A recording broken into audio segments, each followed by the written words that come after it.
$40,000 ga tushgan tomni teshib tashladik. Mana ko'rishingiz mumkin. Ash teshik nimaga qilingan deb o'ylaysizlar? Taxmin qilib turinglar. Hozir ichkariga kirib ko'rsataman, tushuntiraman. Bitta podskaska sizlarga. Bu tashqari tarafdan metallichеский uzor bilan, abrishotka bilan chiroyli qilib yopiladi. Kuzatib boringlar. Lekin ko'pchiliginglar bizlarni podpiska bo'lmasdan kuzatar ekansizlar. Podpiska bo'lib qo'yinglar. Juda ham foydali qurilish qilayotganingizda kerak bo'ladigan ma'lumotlarni profilga joylab boraman. Hozir ichkaridan sizlarga ko'rsataman.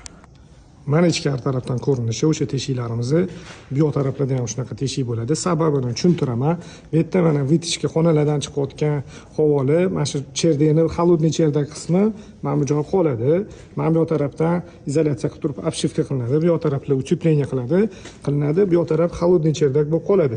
Xonalardan chiqayotgan havoli, tortilayotgan havoli mana shu yerdagi холодный cherdak orqali bu yoqdagi teshiklardan tashqariga chiqazib yuboriladi.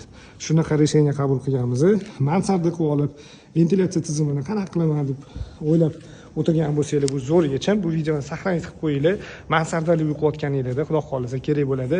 Foydali bo'layotgan bo'lsa bitta like bosib qo'yinglar. Rahmat.